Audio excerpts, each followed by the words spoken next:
The deciding test match in a thrilling series against India begins at the Oval tomorrow. But today there was bad news for England. Their leader and talisman, Ben Stokes, is out through injury. I sat down today with Joe Root, who in the last game really sealed his place as one of the greats of test match cricket. I began by asking him how much of a blow it was to lose Stokes. Obviously he's a huge part of this team, leader, all-rounder, fresh off the back of a 5 for 100. Of course, it's going to be a blow to anyone losing someone with that amount of input into the team. Also, the way that he leads from the front is exceptional. So, of course, that's a big blow for us. But we've got good depth within our squad, good players to come in, and it's an opportunity for them to showcase what they're about and their abilities on this level. I mean, he seemed to be clutching everything at the end of that Test match. His shoulder, his thigh, his calf at one stage. I mean, he was almost falling apart. The pain, the intensity that he puts himself through is really quite something, isn't it? Well, it is. It just shows how much it means to him to play for England and to play for this team. And a great example of how much he cares about, not just this group, but representing England itself. So it's the way he's built. It's the way he's always played the game. He'll give absolutely everything all the time. And I'd say a great example to any youngster coming through and to his fellow players, all of us. Are in awe of how he goes about it, how he leads in that respect, and clearly it will be a big loss this week. But there's a bigger picture to look at. Do you think he'll be at the Ashes? Absolutely, yeah. Talking about Ben Stokes, the needle in this series is, I mean, the fans love it.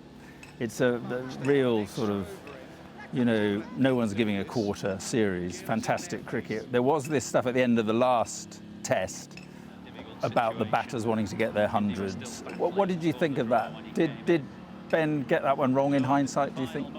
I think everyone will have their own opinion on it, to be honest. I think, clearly there's a lot of emotion that comes with playing a Test match. We'd obviously thrown everything we could at them for a long period of time.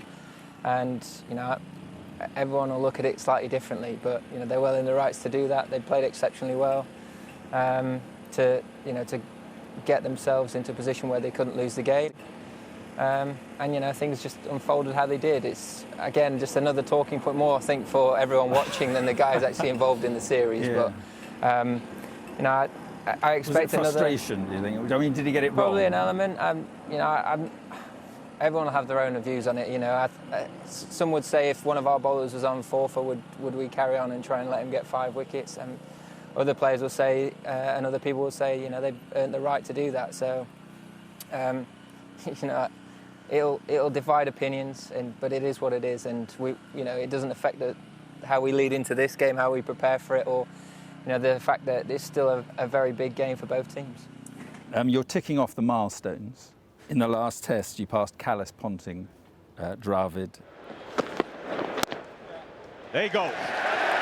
Number 2 on the list is Joe Root as he goes past the great Ricky Ponting. How big a moment was that for you? I think a bigger moment for me was putting a big score on the board and contributing to the team, really. I mean, that's what you pride yourself on as a player, right? Is impacting games and trying to make big scores that either set games up or get you across the line. And from my point of view, it's obviously nice to get that recognition and go through those things, but for me, that's not what you play for. You play to win, and you play to contribute to those winning moments. And of course, it'll be nice to look back on probably when I finish playing, but for now, full focus has to be on trying to make those big scores that win games. That's really interesting. So you've got Tendulkar in front of you, 2,500 runs you've got to get, but that doesn't consume you. You don't think about that it's shoved on me quite a personal lot. Goal. You hear about it all the time. There's no point trying to pretend it's not there, but it doesn't really affect how I'm going to approach things. And as soon as you start thinking about yourself, you're not doing your job properly in my eyes. You're part of a team. You have to work with the guy at the other end. But you've established yourself as one of the greats of the game now. How much do you view things through with a sense of history, that you're part of history? From what you're saying, that doesn't seem to be part of what drives you. But you've established yourself, you are there. That must be a lovely feeling. It is a lovely feeling. I mean, having, at the end of the day, playing or next day when I did my media commitments, and you're talking about players that I grew up admiring, watching, learning from, wanting to be in the back garden, trying to copy the way that they played. So clearly, to even just be spoken about in the same breath is a huge honour, and it's very humbling. But in terms of how you go about your business out there on the field, it can't have an effect on the way that you operate. But you could end your career as the greatest ever Test match batsman. Potentially, but again, that'll always be open to interpretation and opinion. The only thing that I can do is go out there and keep operating how I've been trying to do for the last couple of years, and keep trying to make those big scores, keep looking to get better all the time. But you've never got 100 in Australia. We've got the Ashes coming up, and I'm sure this is something everybody else talks to you about as well. Does that rankle with you? Obviously, it would be nice to do that. I think the thing that wrangles me more is I've not won a Test match out there. And again, they sort of, in many ways, they'll go hand in hand. If you're making big scores and big contributions, then you've got a good chance that you're going to be in the game, and you're giving your team an opportunity to go and win. So clearly, it's going to be a huge series. I think it's two very good sides, and it'll make for some very compelling viewing, and can't wait to get out there. If you won in Australia and you got 100 in Australia, would that be a crowning achievement of your career? Well, it'd certainly be right up there. Winning in Australia it's such a hard thing to do. Not just for an English side, but any team in the world find it hard to go over there and beat them. So, of course, it would be a huge part of my career, and something that you're desperate to go and achieve. And I feel like as a team we're in a really good place to go and do that. Obviously things have to align slightly. You want everyone fit and firing and ready to go. But if all being well that is the case, then I feel like we've got some very good tools to exploit the conditions that present us there.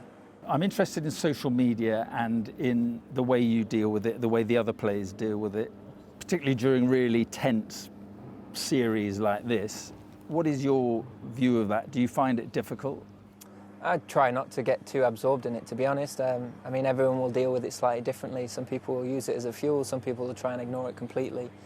I think you've got to find what suits you best, and what's going to bring the best out of you. And some players come off it altogether during the series. I can completely understand why they would.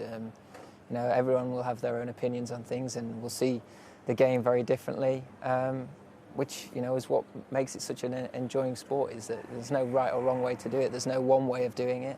And just finally, the Lionesses, I know you were a big supporter of women's cricket. What do you make of what they've done? I know you've got a daughter, Isabella, isn't it? How old is she? She's 5. So what does it mean, do you think, for women's sport, for girls' sport? I think it's been incredible what they've been able to achieve.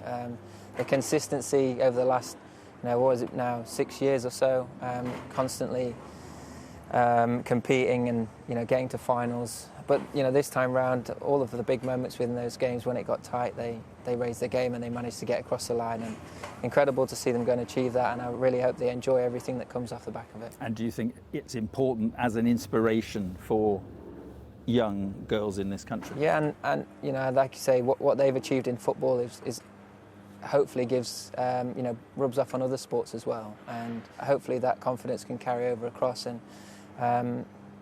and it can be infectious through the different sports that we have, and we can hopefully enjoy that as a nation and reap the rewards of it.